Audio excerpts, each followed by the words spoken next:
Hay un cambio sustancial de la vacuna del sarampión a la vacuna del virus.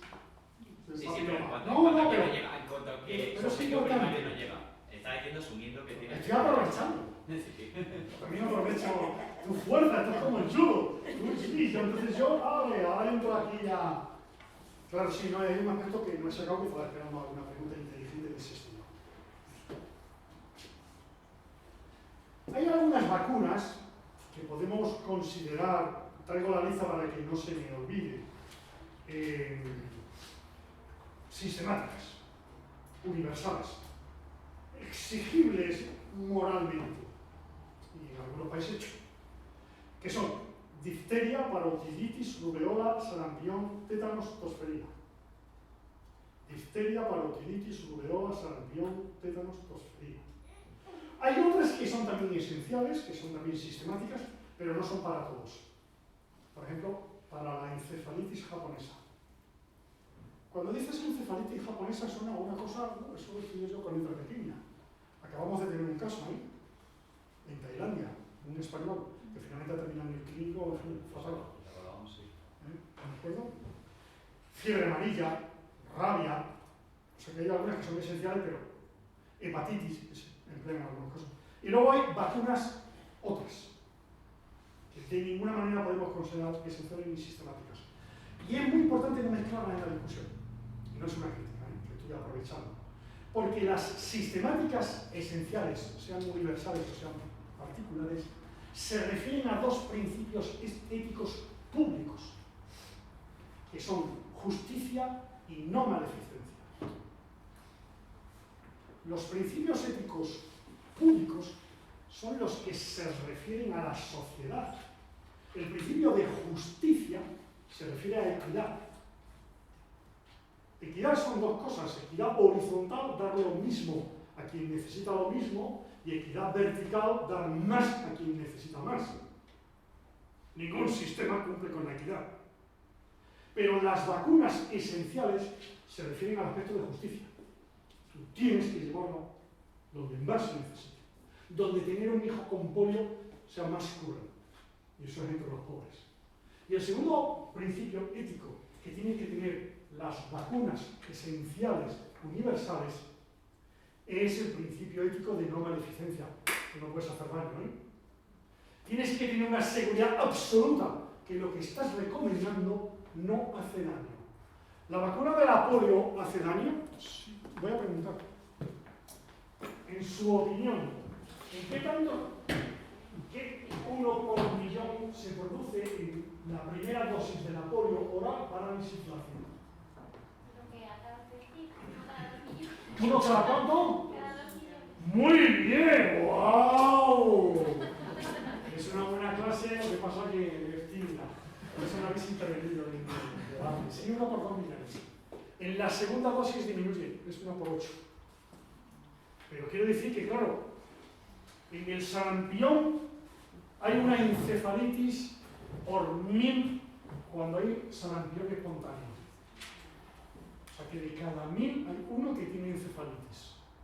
Con la vacuna también hay encefalitis, pero 1 por millón. 3 unidades, ¿de acuerdo? Hay que multiplicar por 1000. Eso justifica que se aplique. Plantea un problema del principio de no maleficencia público. Y es un insulto que no haya un programa de compensación de daños no judicial. Eso es un insulto. No digamos en una Argentina que obliga a vacunar por ley, pero no hay un sistema de compensación no judicial. O sea que sabemos de ciencia propia que a 1 millón de niños que vacunemos contra el sarampión, a 1 le destrozamos la vida. Y a ese le decimos, bueno, pues ahora te metes en juicio para 20 años. Pero esto no cumple el principio de justicia y no maleficencia, no, pero es que somos así.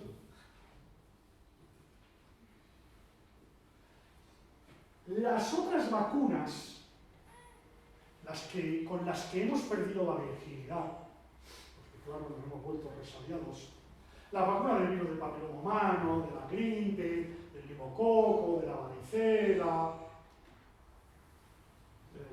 bronquitis, de la hepatitis, especialmente cuando se ponen, no se refieren a estos dos principios públicos, se refieren a principios éticos privados, que son la autonomía y la beneficencia.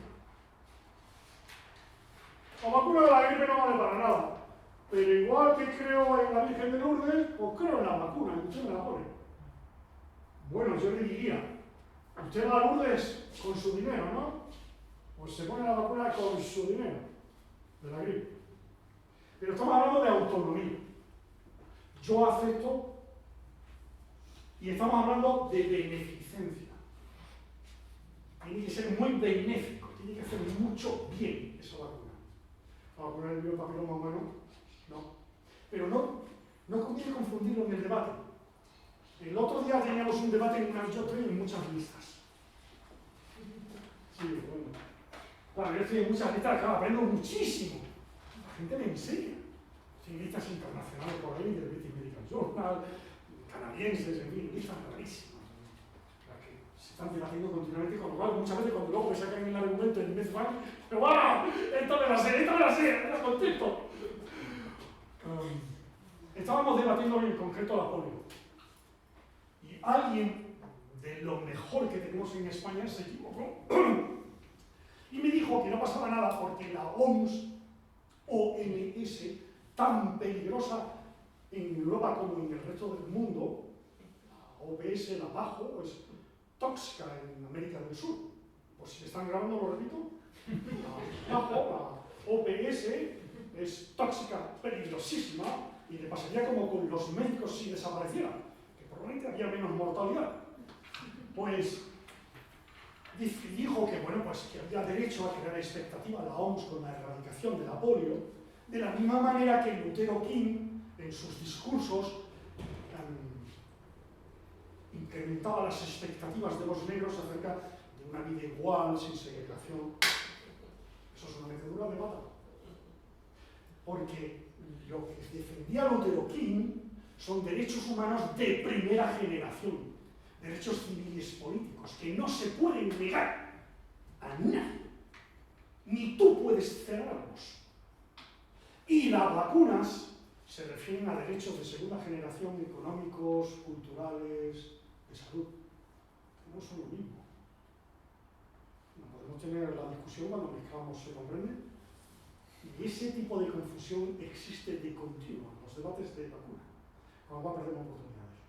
Contesto. Sí, lamentablemente en las vacunas hay un problema gravísimo y es que, como siempre, se cumple la ley de cuidados inversos. La ley de cuidados inversos también sale en el papel de Médicos Mundi. Dice que cuanto más cuidados tiene una persona o una población, menos recibe. ¡Coma! Y esto se cumple más cuanto más se orienta al privado el sistema sanitario.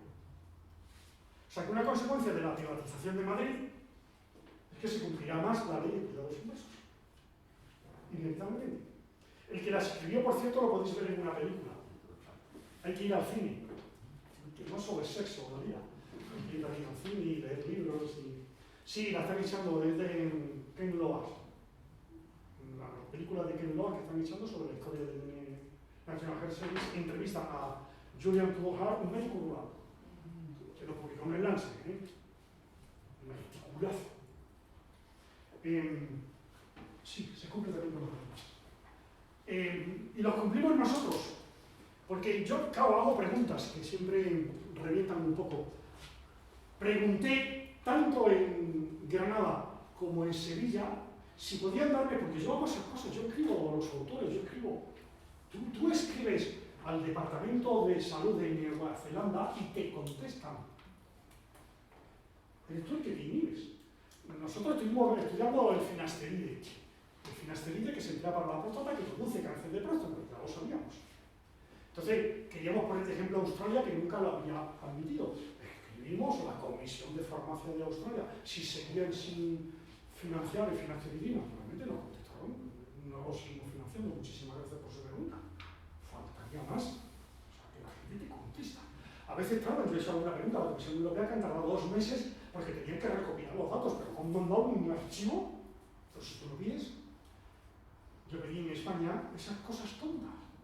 Oye, quería saber los datos de sarampión, los casos, en Sevilla y en Granada, por edad, sexo y clase social. ¡Y qué mala leche tienes! ¿Por qué? Por clase social no lo tenemos. Oye, pues es el dato clave. Es fallas de vacuna. El dato clave en fallas de vacuna es clase social.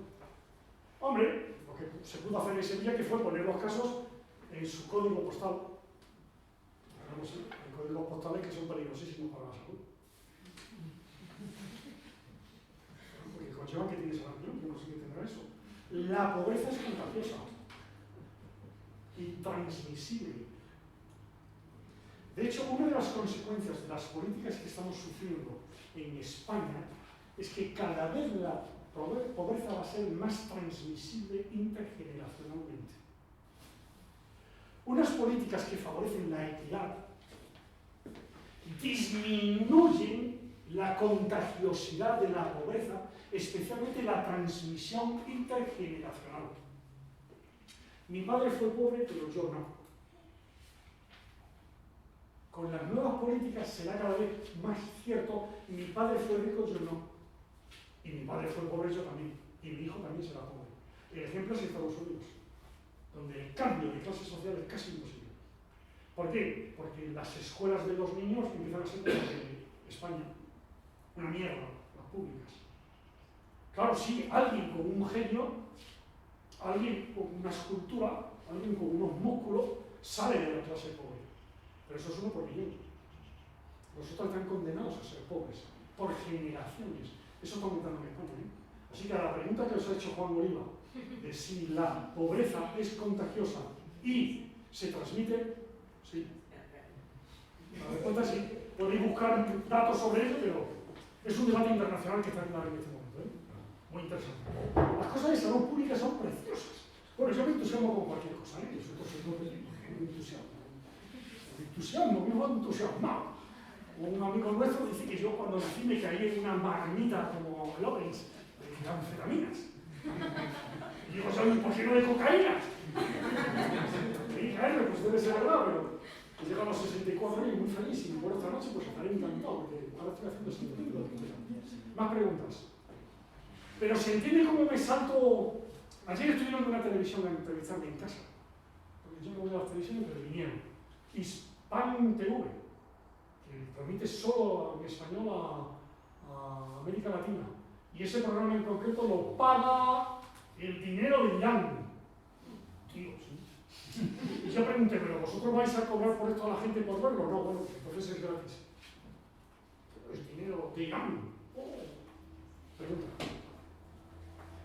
Tienes que hablar alto porque si no allí no se te oye. Es una pregunta conceptual y algo compleja. ¡Wow! Pero yo creo que como... ¡Está avisando al profesor! ¡Eh! Me entra diarrea casi. Como tienes mucha experiencia en el tema, te la voy a hacer aquí. ¡Ah! ¡A un pelota, además! Vamos a ver, cuando planteas los dos grupos de vacunas, o tres grupos, ¿no? Vamos a decir las exigibles y las otras vacunas, bueno, habría, no sé si explicarlo así, como coste-oportunidad de no vacunarse de las otras. Mi pregunta es si en tus lecturas de artículos y conocimiento consideras que habría una mejoría de los niños no vacunados en su valoración inmunológica por no ser vacunados y enfrentarse a esas infecciones, bueno, en algunos casos de ellas, no todas, pero ese concepto de decir, que yo puse en el documento, de que el niño pase la varicela versus a que el niño nunca tenga contacto con la varicela y fuera extensible a otras infecciones virales en este caso, o bacterianas también.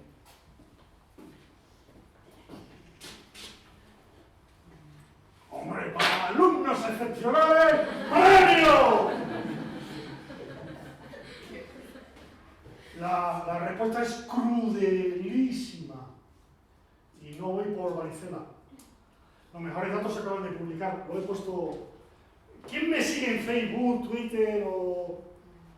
¡Wow! Más de una. A ver, levantad la mano, qué ilusión. ¡Wow!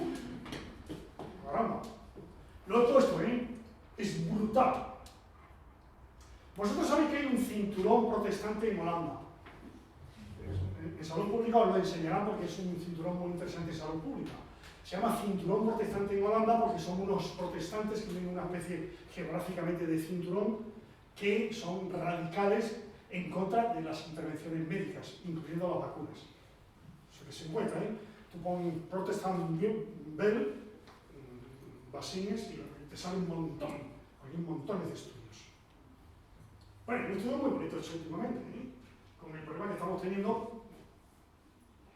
con difteria concretamente, con sarampión, con alguna otra enfermedad que mata al niño pequeñito, como Sara, antes de que la hayan vacunado. ¿De acuerdo? Porque claro, de tosferina, los que mueren por los errores que está habiendo en el diseño e implementación de la vacuna, no de los antivacunas, son los niños de menos de un año. Y estamos teniendo muertos en Madrid.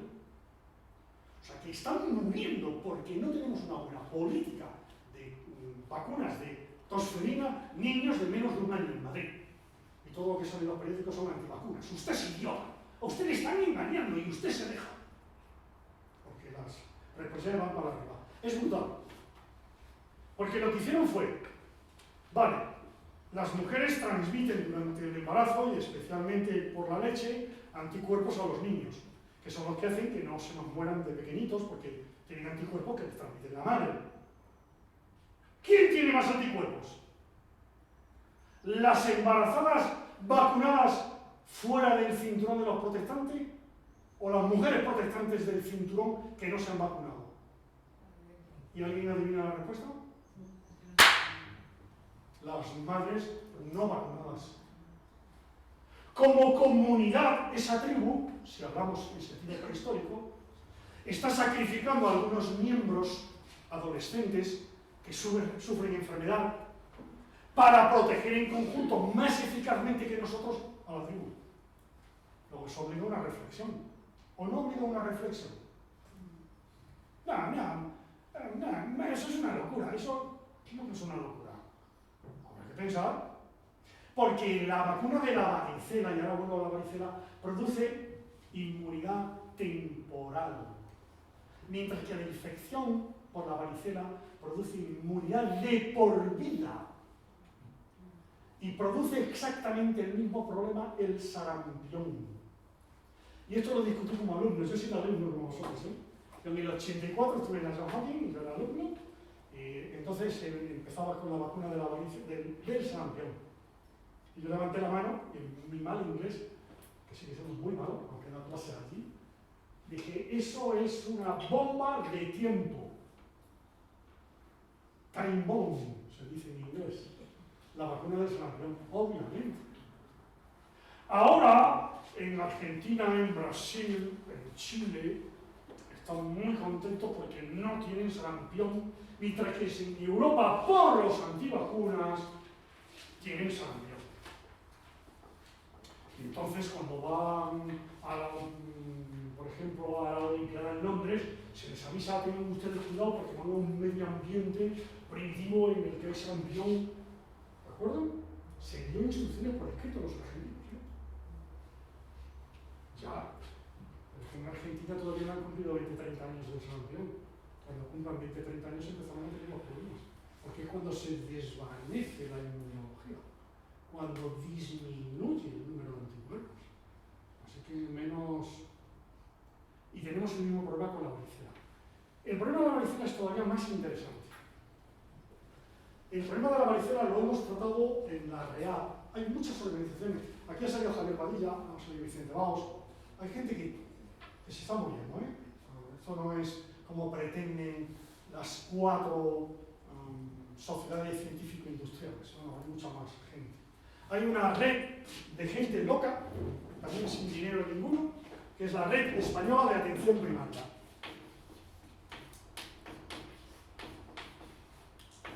La Red Española de Atención Primaria ha sacado un documento, yo estoy en la Red Española de Atención Primaria, ¿eh? Yo estoy también en el Comité de Vacuna de SESPAS, la Sociedad Española de Salud Pública. Ha sacado un documento sobre la vacuna de la varicela. La vacuna de la varicela tiene lo que se llama en economía externalidad negativa. Ya he hablado de externalidad. ¿Quién está detrás de Guadalupe? ¿Cómo se llama? Hola. hablar ya en esta clase a propósito de un producto químico que utilizamos como medicamento. Y he dicho que produce como mínimo 30.000 muertes en Europa todos los años. Esa externalidad negativa. Antibióticos. ¿Entiendes bien mi español? Sí, hablando muy lento, yo creo. ¿De dónde? ¿Cuál es su país? Guinea-Bissau. Encantado. Hemos hablado de los antibióticos que producen externalidad negativa. Es el término bien dicho económico. Es decir, el beneficio incluso que esté bien empleado. Yo tengo una meningitis y me la tratan con antibióticos adecuadamente y eso produce externalidad negativa en mi compañero de habitación. Porque se pueden desarrollar gémenes en mi nariz resistentes que le contagien a él. ¿Se comprende? Bien utilizado. Si se utiliza mal, como en la agricultura, que se echan tiros en los langostinos. Esos langostinos que nos comemos, les echan por toneladas antibióticos. Eso hay que pensar que comemos. La vacuna de la varicela, la de sarampión, no. Tiene externalidad negativa. La vacuna de la varicela, especialmente como se ha puesto en Madrid y en Navarra, es decir, se vacuna a los niños pequeños. El caso es muy interesante. Ya he visto que lo se refiere. Muchas gracias.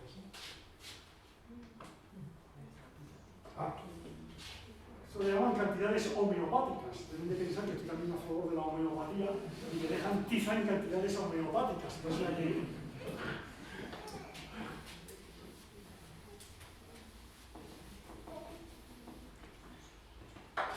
La vacuna de la varicela se puede no poner. Política de Japón, Reino Unido. La vacuna de la varicela no ha aparecido allí, lleva 20-30 años en el mercado. Japón, Reino Unido, Dinamarca, no la pone en ningún momento a nadie. Con alguna excepción lógica. Los que están trabajando en el laboratorio con productos, etc. ¿no? Consejo del Consejo Interterritorial en España. A los 12 años. ¿Qué ventaja tiene vacunar a los 12 años? Que aquí hay una bolsa de niños de 0 a 12 que utilizamos como reservorio vivo para que tengan varicela y revacunen al resto de la población. Pero esto habrá que explicarlo. ¿Os lo han explicado así tan brutalmente? Pero hay que explicarlo. O sea, ¿por qué promueven la vacuna a los 12 años? Para que haya una bolsa de niños que estén con varicela y nos revacunen a nosotros de contacto. Se puede ser en Madrid y en Navarra, oh, por Dios, pobres niños. Y entonces los vacunas aquí. 1 año, 2 años. Con lo cual deja de haber esta bolsa. Primer problema, la vacuna no dura siempre. Y menos va a durar si vacunamos con 2 años. Segundo problema, la varicela aquí no produce muertos.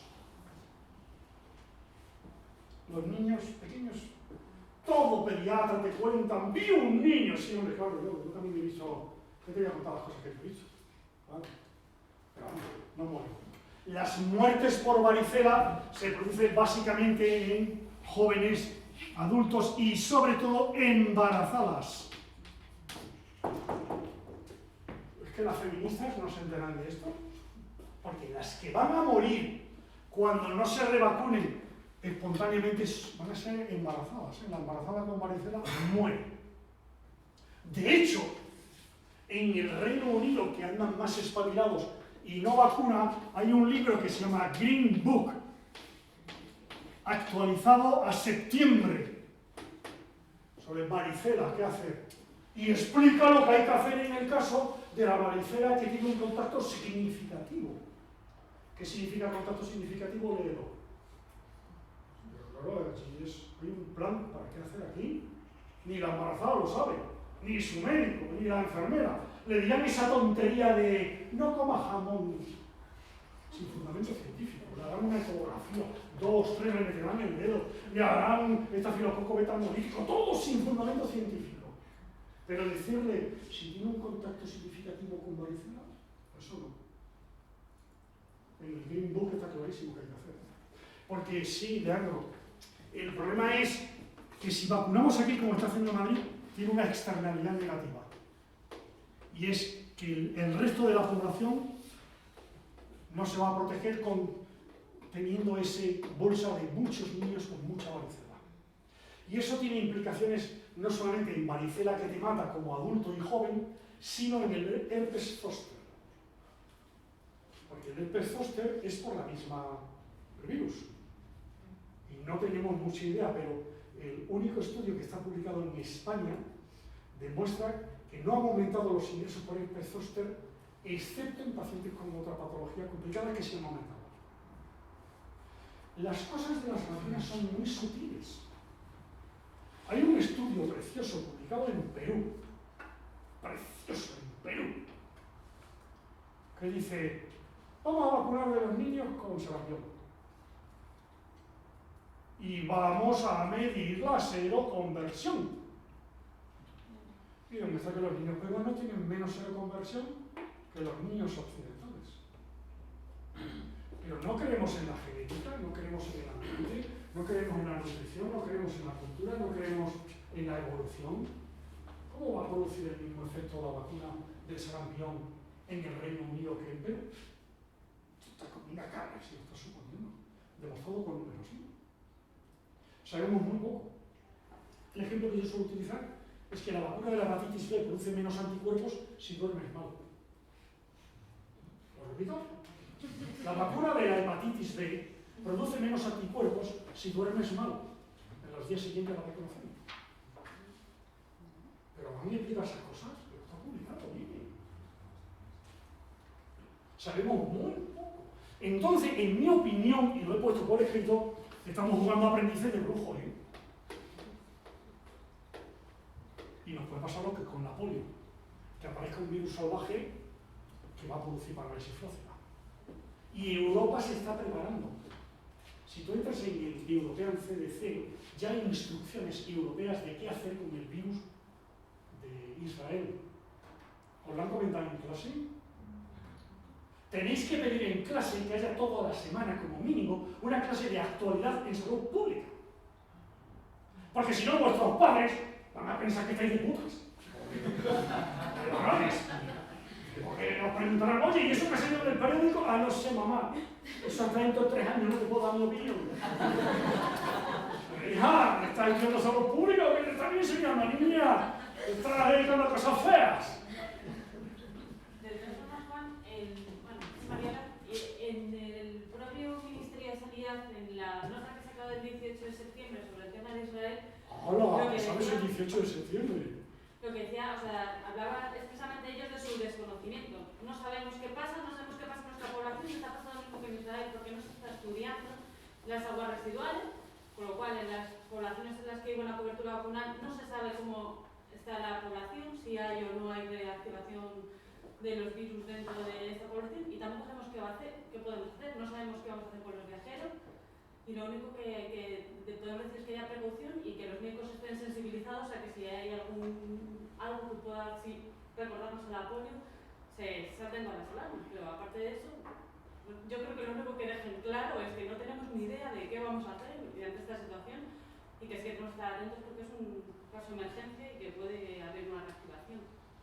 Y lo que dicen también es, y si ha pasado en Israel, ¿por qué no nos va a pasar a nosotros? ¿Hay características territoriales que hagan que seamos inmunes nosotros o que ellos tengan mayor predisposición o estamos igual de indefensos que ellos? Hay que tener en cuenta que de Tayikistán a Israel ha tardado 3 años. O sea, podría tardar 3 años en llegar aquí, pero llegará, si es que no está, que esa es la primera pregunta. Porque no se estudia el virus en las aguas fecales y en las heces nuestras, o en las uñas. Porque nos limpiamos sin papel. Bueno, parece que nos limpiamos el culo sin papel, porque finalmente llevamos gérmenes en la mano, los que queramos y un poco más. Sí. En cualquier caso, Es una pena que no haya un aviso emergente a todos los clínicos y de salud pública, porque una de las cosas que se puede enseñar a los pacientes como oportunidad, pues sí, ha leído eso que han dicho en la televisión, sí, bueno, en España ya lo estamos preparando, ahora mejor había que darle por vía oral otra vez a los niños, y entonces ya suena, pero no estamos haciendo nada. El día que llegue, la industria montará un Cristo, un número, habrá un veterinario que salga en el periódico y en la televisión diciendo que esto va a traer la muerte, no sé cuánto, se vacunará, se pagarán. Sí, gracias. Da gusto ver a alguien que lee lo que dice el ministerio. Es que eres muy joven.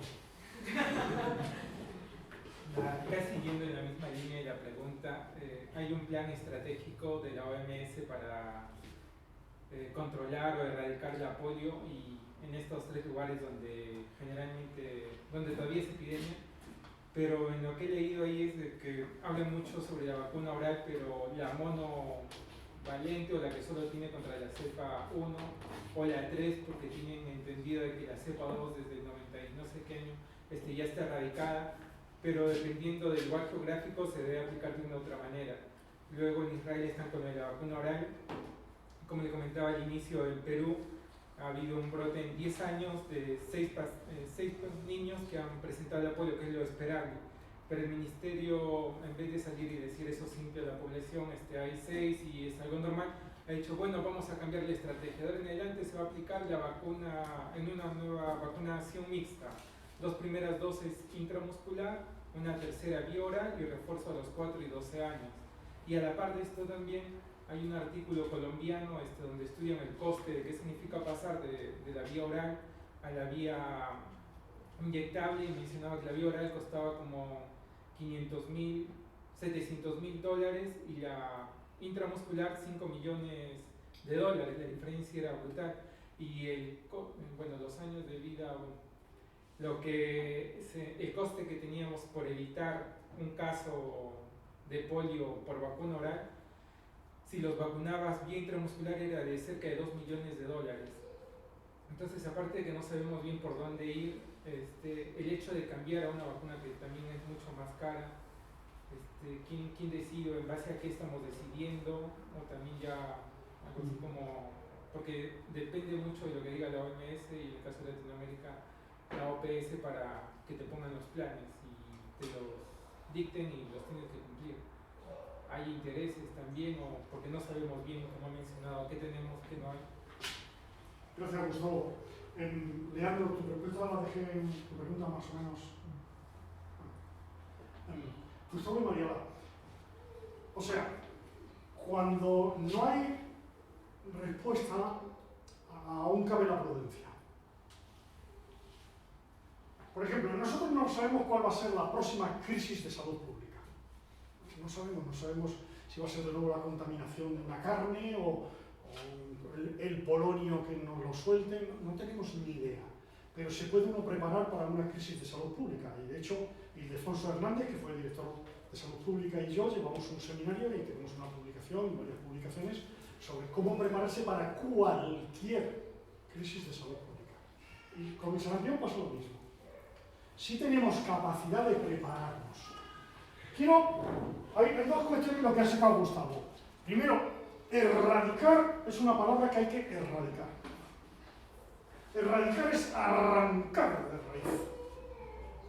Y desde luego en la polio nadie va a arrancar de raíz un virus que ya tiene formas salvajes derivadas de la vacuna oral.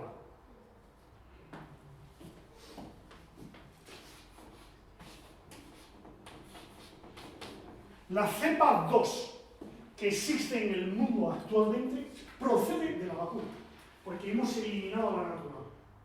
Pero hay una que procede de la vacuna. Y esa persiste. Así que vamos a ver qué hacemos con ella.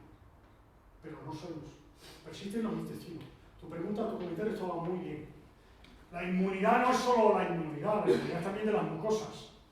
Y la inyectable no modifica la inmunidad entérica, que es donde vive el gen, donde vive el virus. O sea que el cambio de oral a inyectable no es solo de dinero, es una estrategia completamente distinta. que pasa de los principios de ética pública a los privados.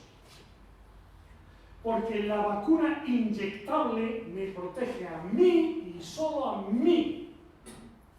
La vacuna oral, porque somos unos guarros, no vacuna solo al niño, sino a la madre, la maestra, la abuela y en su caso el padre y los hermanos que le limpian la mierda.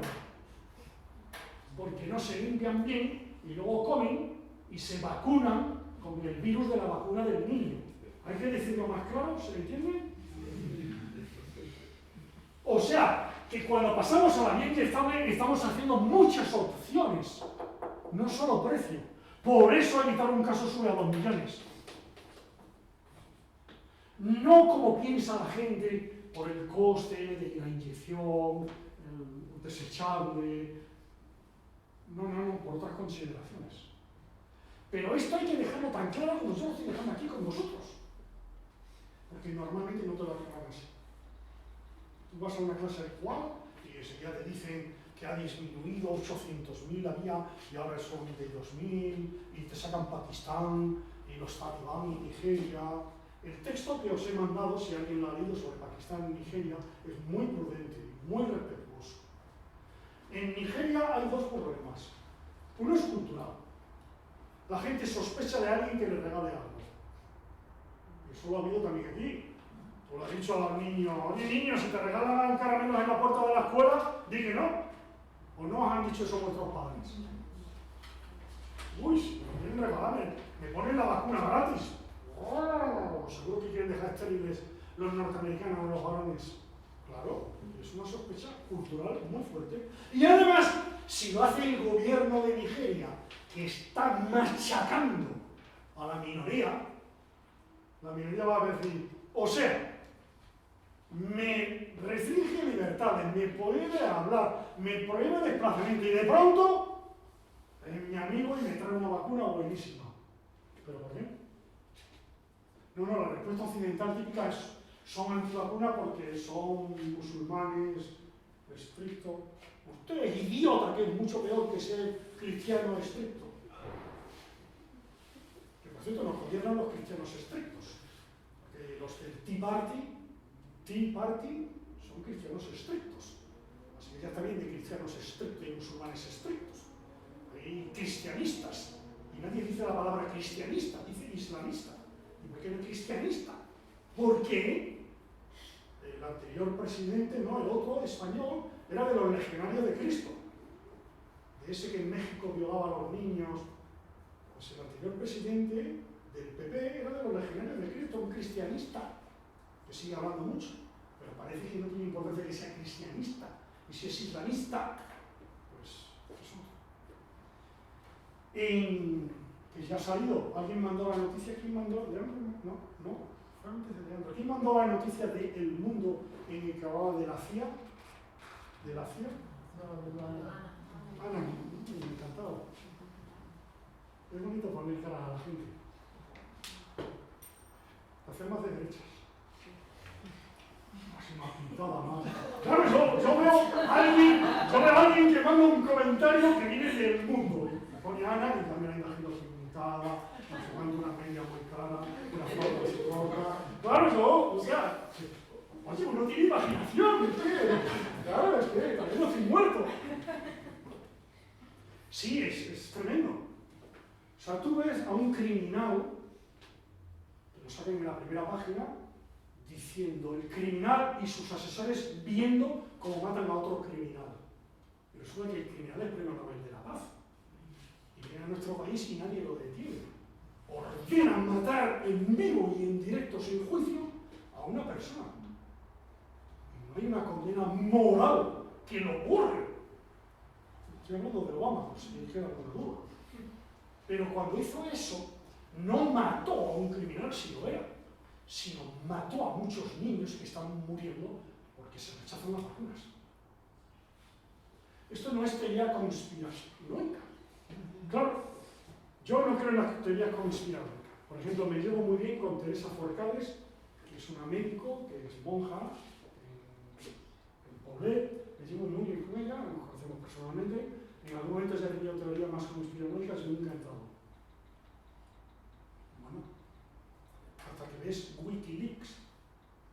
o hasta que te sacan que Obama está mirando por el ojo ese de mi ordenador, me dan ganas de ponerle un pedacito oscuro, porque por el agujero de la cámara estoy seguro que me está mirando y digo, joder, si me saco un poco ahí, ¿cómo?